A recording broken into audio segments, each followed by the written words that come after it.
I've always known that I was, a visual learner, and I was just trying to figure out, what my kids were. And so I started deep diving into learning styles, and I found out that it's a myth. It's not backed by science, and it's not true. And even though we may have different preferences on how we receive information, me catering to my child's preference of receiving information may not be the best way to teach them that information. Welcome to Born for Homeschool. My name is Rachel Bourne, and I have 4 kiddos, ages 3 through 11, and this year I am homeschooling the oldest 3 of our kids. So I have a 1st grader, a 3rd grader, and a 6th grader. So maybe you think of yourself as a visual learner, or maybe you think you're an auditory learner, or maybe you know that you are a reading, writing learner, or maybe you're pretty sure that you are a kinesthetic learner. Well, let me share with you today that this learning styles is a myth. I know, it's a shock. Don't hit the dislike button and don't unsubscribe until you give me a second to explain how do learning styles even get started, why it's something that has perpetuated in this education world, and why it's important to understand that there's no scientific backing whatsoever for this learning styles theory, and especially to homeschoolers. Why does it even matter? So back around 1987, and let me tell you, it was a great year. However, an education professional in New Zealand named Neil Fleming, he came across this puzzling observation, and this is what he said. He observed excellent teachers who did not reach some learners and poor teachers who did. So he had this puzzle, okay, so there's these excellent teachers, they're not reaching some learners, but these really poor teachers, they're reaching them. What's going on here? So he came up with this theory, and this theory is that there are some learners that learn best when they are given visual information. So pictures and graphs and just visual things, that's how they learn best. And then there's another group of learners that learn best via auditory learning. So if they hear information, that's just audiobooks and teacher instruction and tutoring and one-on-one instruction. That's how they learn best, is auditory information. And then there's another set of individuals, and they learn best by reading and writing. So reading the information, they can read a textbook and write the information or something like that, and that's how they learn best. And then finally, there's another group that learns best kinesthetically. So by interacting in a physical way with the information, that's how they learn best. So this popular method that is widely accepted as truth was created by Neil Fleming, and it's called the VARK method. V, visual, A for auditory, R for reading and writing, and K for kinesthetic. So the VARK theory. So Neil's whole theory is based on the idea that if you give students the information in their preferred method of receiving the information, then they will learn better. And the problem with that is that it's just not true. In fact, there have been many, many scientific studies that have been done that actually disprove Neil's VARK theory. So why does it even matter? Why does it matter what we believe about learning styles, especially to homeschoolers? Well, I think that it impacts us in 2 really huge ways. The first way is in the curriculum or the curricula that we choose to use in our homeschool. I think that sometimes we either consciously or subconsciously choose the curriculum based on the kind of learning style that we believe our child has. And so, if I believe that my daughter is a kinesthetic learner, then I will choose curricula that will help her, that will, be in line with how I think she learns best. So I'm looking at, language arts curriculums that for kinesthetic, I'm looking at spelling curriculums for kinesthetic, this can really affect even the books and the curriculum that we choose in our homeschool. I think the second way that it impacts us as homeschoolers is just the whole idea of how we set up our homeschool. And in 2 different ways, what we believe in our philosophy about homeschool, but also how how we give instruction to our students throughout the day. Because, I mean, let's be honest, as homeschoolers, like, our whole point, the whole mission, like our main goal is to educate our child, right? And as homeschoolers, we want to do this the most effective and efficient way possible, especially for the individual child. And that's one of the amazing aspects of homeschooling, is that we can tailor the education to meet our child's needs. So I think that it's really important that we understand that there's no such thing as learning styles, so that we can effectively and efficiently teach our kids. So the truth is, there really are many evidence-based teaching methods that do improve learning. Learning styles is just not one of them. So I'm going to just really quickly share 10 of these ways, and I think honestly, you're probably employing many of these methods as you're teaching in your homeschool every day. You just don't know that there's a body of evidence to support that these are super effective ways to teach. So one method of effective teaching is incremental learning. So this would be beginning in very small amounts to build incrementally on knowledge. Now, if you just watched my video where I talk about reading aloud and the importance of reading aloud, this all speaks to incremental learning, because reading aloud gives this base foundation of knowledge for your child. And incremental learning is just building on this base that they've already learned and established through reading aloud.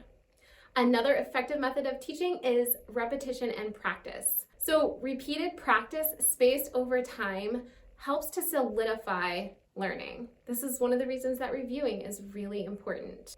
Another effective method in teaching is using multiple modalities while you're teaching. So I almost put this as the number one thing, because I have come across so much research that talks about the importance of using multiple modalities while you're teaching, because it helps the student, the child, to learn at a deeper level. This would be why using words and visuals rather than just words alone help the child to learn at a deeper level. There is a huge body of evidence that support that a multisensory approach to teaching is way more effective than a single sensory approach. So this could be as simple as showing pictures while you're teaching a lesson. So you're giving the information verbally, but then you're also showing them something visually. So that just helps the child learn at a deeper level. Another really effective method of teaching is to teach your child to summarize. Now, hello, my Charlotte Mason followers out there, because this is a really important part of the Charlotte Mason teaching method, is to create a summary. So even though we do not follow the Charlotte Mason method of homeschooling, we do summaries in our homeschool. And so even those of you who are not following Charlotte Mason method of homeschooling, you may already do this also. So another really important effective teaching method is to reinforce effort and to provide recognition. So those reading charts and the prizes for different things, those are all ways to reinforce effort and to provide recognition when your child has accomplished something. And that is a huge motivator, and it's proven to be really effective when it comes to learning. So another effective method of teaching is cooperative learning. Now there are two aspects to this one. Cooperative learning as far as the teacher demonstrating and kind of guiding the student in learning so that they can see your example and see what you're doing, and you can walk them through the process. That's part of this. And then the other part is peer-to-peer learning, and not necessarily peer-to-peer, they have to be the same age and peer, but just social learning, the aspect of cooperating together to learn something or to help one another. And some of this just naturally happens when you're homeschooling, especially if you have siblings, younger siblings, and there's one subject that you're doing together, there's a lot of cooperative learning that happens there. And also, if you have an only child, I think the other part of cooperative learning, as far as the parent becoming almost like a lead learner, which I know is a really popular concept in classical conversations, I think that can really naturally just take place whenever you have a single child learning, and you can get lots of one-on-one attention from the parent. And I think both of these just naturally happen in homeschooling, but these are really effective ways of teaching.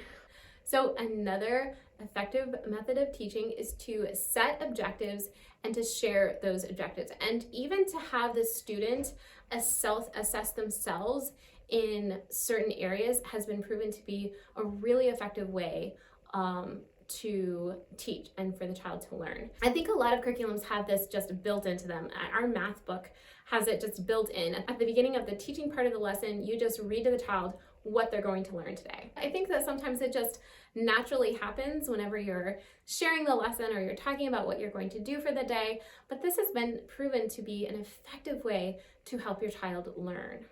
Another effective method of teaching is active learning and metacognition. Okay, basically, active learning is interacting with the information, and then metacognition is thinking about what you're learning. So thinking about what you're thinking about. Okay, so active learning is where the student is engaged in the material and does things, and metacognition is where the child thinks about the things he's doing. So teaching your child to generate and test hypotheses is a really important part of active learning and metacognition. Asking for student feedback in various ways regularly. So I think a lot of these things happen naturally when you're homeschooling, when you're just interacting with your child about the information. But I think it can go even further if you ask questions about why they think that, or help them to make these connections as to how they got there. I think that can really help.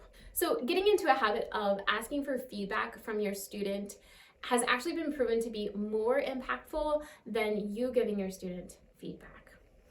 So again, if you didn't see my recent video where I talk about reading aloud, this active learning and metacognition can really come into play here when you're reading aloud, because reading aloud creates this space for discussing ideas and generating ideas and connecting ideas. And so just having the space to talk about these things together can really help to deepen the impact of whatever book you're reading or whatever subject you're talking about.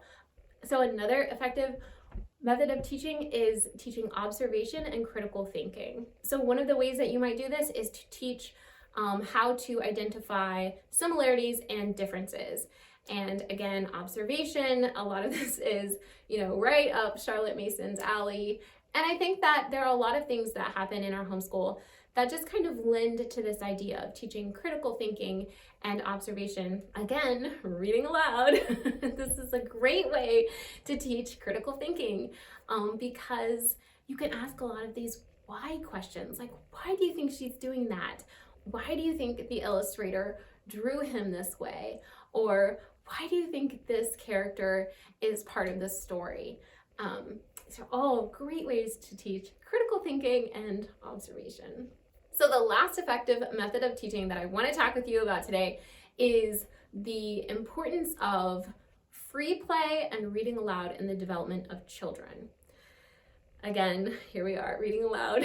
It's really, really important in the development, physically, physiologically, socially, emotionally. There's so many benefits for reading aloud, but also play.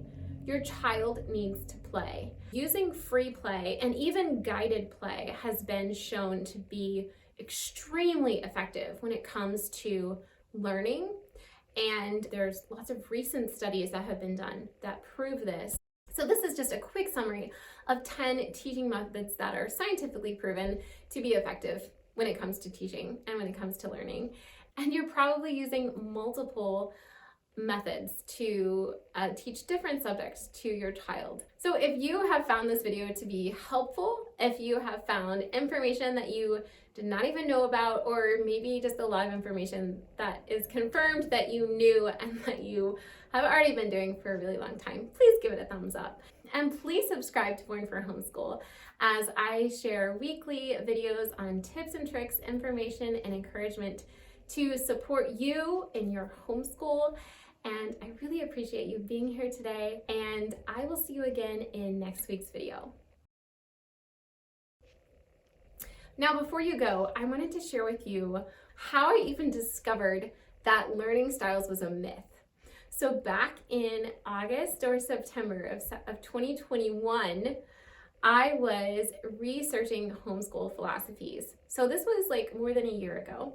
And I was getting ready to do a video on the different philosophies of homeschool, and I was going to have a part of that video to be talking about learning styles and the importance of learning styles. And I was just in the beginnings of that, preparing for that video, so I was just thinking about it at the time. So I've always known that I was, a visual learner, and I was just trying to figure out, what my kids were. And then I started to think about the fact that depending on what subject I was teaching, like if we're teaching geography, then it makes sense to have maps. And if I'm teaching history, it makes sense to show pictures. And how is it that I think that they, different things might serve a purpose for different subjects or different material or information that I'm trying to teach them? And so I started deep diving into learning styles, and I found out that it's a myth. It's not backed by science, and it's not true. And even though we have different we may have different preferences on how we receive information, me catering to my child's preference of receiving information may not be the best way to teach them that information.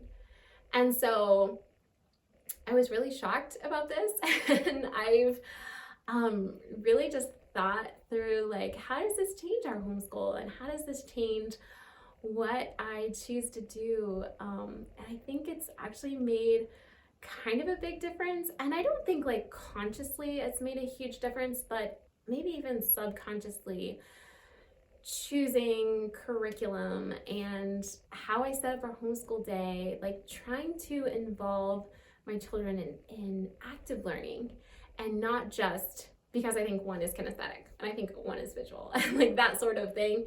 It's just a different idea. And so I encourage you to look deeper into the subject. If you don't believe anything I say, I hope that you take the time to research it for yourself. I will put links and information, all the articles and stuff that I found down below. So yeah, that was really shocking. and it's taken all of this time for me to figure out how I wanted to share this with you in a way that I think would be actually helpful for you guys to hear. Thanks again for watching, and I hope you have a wonderful week.